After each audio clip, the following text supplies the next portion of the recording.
désormais, il faut se sentir transparent et quelque part s'évaluer et s'auto-évaluer.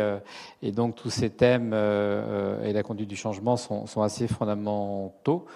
Et ça sera l'objet mi-janvier, en gros, du prochain événement que nous organiserons pour essayer de désacraliser un petit peu, parce que quand on parle d'évaluation, indice, etc., ça paraît pas très sympathique. Or, finalement, c'est une manière de s'obliger à être assez clair sur quels sont les objectifs et de s'évaluer un peu. Est-ce que les objectifs qu'on se donne ce soir, est-ce qu'on les oublie pas d'ici un an et autres? Donc, on croit beaucoup à Croissance, à l'auto-évaluation, d'où ces assemblées générales qui, tous les ans, permettent devant les citoyens et devant ceux qui ont fait l'effort de participer à tout ça, de le faire.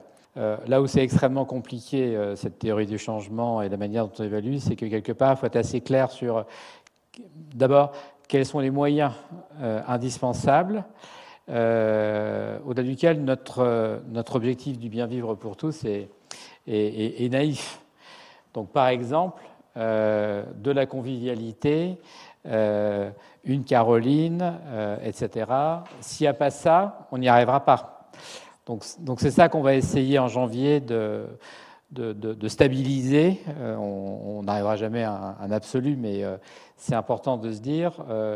Et Croissance, ben voilà, on pense que malheureusement, les 20 millions d'euros, ils sont indispensables. S'il n'y a pas un lieu, etc., ça ne peut pas marcher. Donc, distinguer quels sont les moyens préalables au-delà duquel tout ça, c'est philosophique. Puis après, il faut se dire, donne-nous des objectifs sur lesquels on a une prise directe. Donc, par exemple, là, c'est un truc qui interroge beaucoup, et je n'ai pas eu le temps de trop vous en parler ce soir, et ce n'est pas très grave, mais s'obliger à créer 60 emplois totalement inclusifs pour des gens totalement éloignés de l'emploi, pour certains, c'est une gageure, pour d'autres, forcément, ça n'éteint pas la pauvreté, donc c'est pas beaucoup, mais se dire concrètement, si on crée 60 postes par lesquels peuvent passer des gens pour reprendre confiance et autres, voilà le genre de choses sur lesquelles on a une prise directe. Et puis après arrive une question qui nous a énormément occupés, c'est l'impact.